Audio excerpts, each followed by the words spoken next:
y'all, this is part 2 to the affordable trip planning video. If you have not seen part 1, please check it out here, and I'll also tag it in the link down below. So now we're gonna talk about fixed budgets. So the first thing I do is think about what needs to be paid up front versus what won't be paid until I'm on the trip. And this one's important because a lot of times people will get really overwhelmed by the final number that they see for a trip, thinking that that's what they have to pay all at once. But if you think about it, most of the time, the things that you're paying for up front is just your housing and your flight.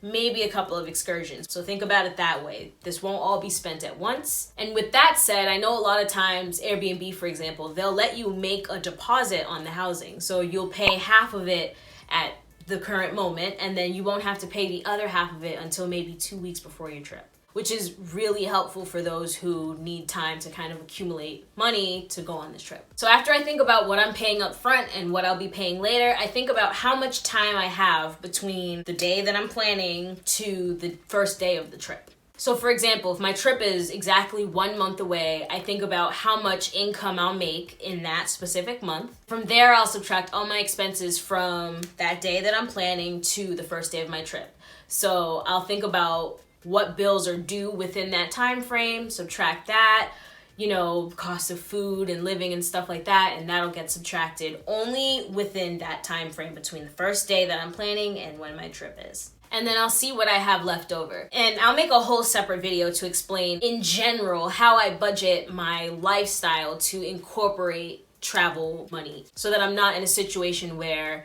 I have to kind of pull pennies to travel. I just already have a budget for traveling, and then I just see how much I have in that, and then that's how I'll determine where I go, blah, blah, blah. So then next I'll go through every single category and kind of talk about how I reduce my buffer in each of them. I'll start with activities. So I narrowed down on not necessarily the exact activities I'll be doing, but just the general types of things I'll be doing in whatever country I'm in. So I'll usually go on Google and just see what a country has to offer as far as things to do. And from there I'll just kind of, see, like, maybe if 2 of them are really expensive activities, I might just do 1 of the 2. Or if I really want to do both, then maybe I'll eliminate some of the smaller ones. For activities, I will say it's kind of hard to cut down the cost for that one. So I'll be honest, realistically, the loose budget that I've created gets slimmed down, but not by a lot. Transportation. The first thing I do is look at public transportation. A lot of the times it's much, much, much cheaper to just take the train or something like that versus calling a taxi or whatever riding app they have. Not always. I know in Bali, it was better to just kind of use the scooters versus grab cars. But in Dubai, it's actually cheaper to just hop on the train than it is to call a taxi. The next thing I do is look at where exactly each of the excursions are. Again, if you're someone who wings it more, this step might be a little harder for you because you won't know what you want to do yet.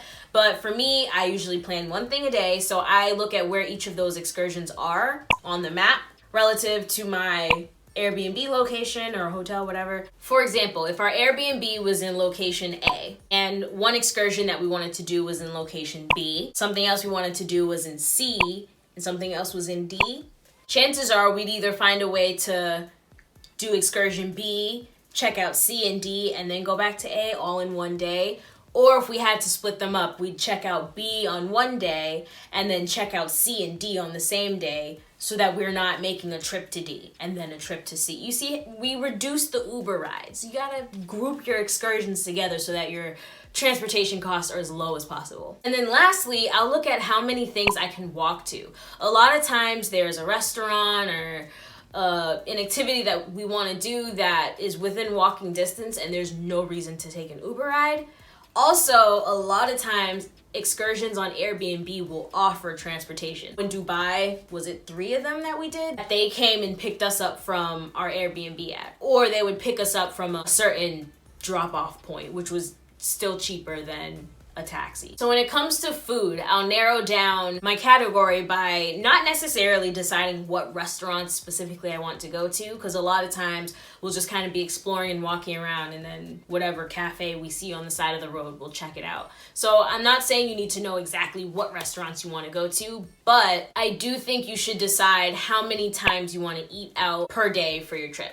Just kind of plan a general, for my 8-day trip, I'm gonna cook breakfast for 5 of the days. I'll buy brunch for 3 of the days. I'll probably go to a restaurant for dinner 6 of the days, and I'll cook the other 2. Like, just plan that way, just so you can tighten up your food budget a little bit.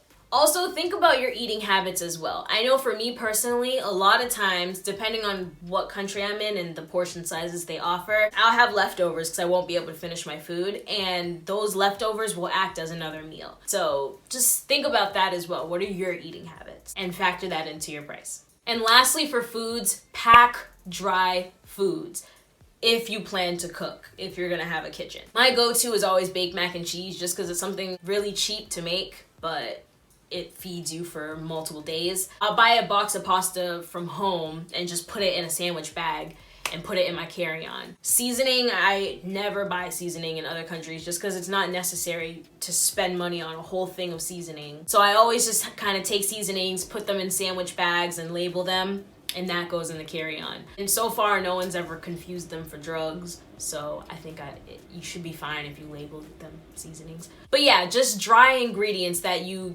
plan to cook on your trip. I'll usually pack that in my carry-on, and then when we get there, we'll buy like eggs and stuff like that. And then lastly, just kind of look at your overall buffer space. If you have too much buffer, maybe tone it down a little bit. For example, let's say you looked into the cost of what it would be if you missed your flight and it's really expensive.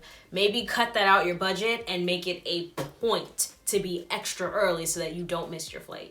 So certain things, certain buffer spaces, maybe it's too expensive and you have to cut it out. But if you're gonna cut out a risky buffer item, then you better be on top of your stuff. You better be on your P's and Q's and just make sure that whatever that buffer thing was doesn't happen. And the last step, how to follow your budget. I'm just gonna start by saying, do not feel like you need to freak out over every little penny that you spend while you're on your trip. I know I gave you a lot of information so far, but I'm letting you know right now, you're on this trip to, whether it's to relax, to explore, to have a good time. So don't think that you have to freak out over the budget. I created a very easy to use travel budget tracker for you to download. I made sure to keep it nice and simple, so even if you have 0 Excel skills, you should still be able to use this with little to no problems.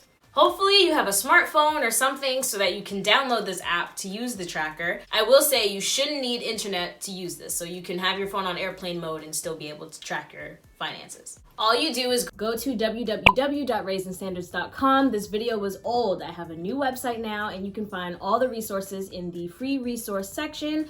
You can download everything that I've ever created for y'all in that area. I'll link that down below. Then, just periodically throughout the trip, just open up the app, fill into the white boxes what you've spent for each day, and it'll calculate everything else for you. So for me personally, I'll just kind of whip out the app and type in my purchases as I make them, because I find it a little more difficult to sit down at the end of the day and think, like, what did I pay for today?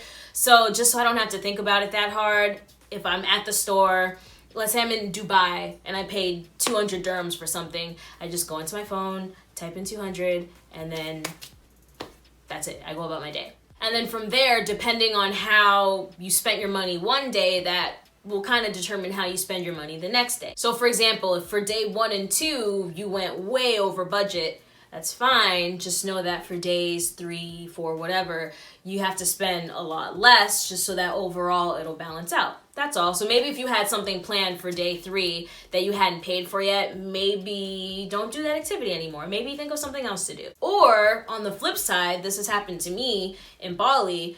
Day 1 and 2, I checked my tracker and realized that I went way below budget and I actually didn't spend nearly as much as what I thought I was going to spend that day. So then towards the end of the trip, you have kind of extra money now in your budget, and you can splurge. I bought myself a massage because I thought I deserved it. You can, get yourself something nice. Eat at a restaurant on a day that you thought you'd be eating food that you cooked. It's just very helpful to be mindful of what you're spending on your trip. That's all. Lastly, what I like to do sometimes is what I've named the financial detox. It sounds kind of silly, but pretty much what I do personally after every international trip for the next week, sometimes even a week and a half, depending on how my spending was, I'll go that entire time spending as close to nothing as I can.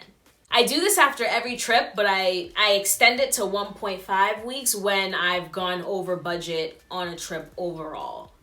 Because sometimes it happens. Sometimes you only planned on spending X number of dollars, and even when you tried to balance it out during the trip, you still just kind of spent too much. That's fine. That's when I'll do the 1.5. I've never had to do 2 full weeks of it, but that's when I'll do the 1.5 weeks of spending little to nothing. Maybe I'll do a video on that after my next trip to Barcelona. I don't know yet. And usually after that week, then whatever spending that I did on the trip gets offsetted, because in my lifestyle budget, I have daily, this number of Uber rides per week and stuff like that. So if I don't do any of it, then that offsets my trip. So there's different things you can do to plan an affordable trip and maintain that affordable trip while you're on the trip, after the trip, before the trip.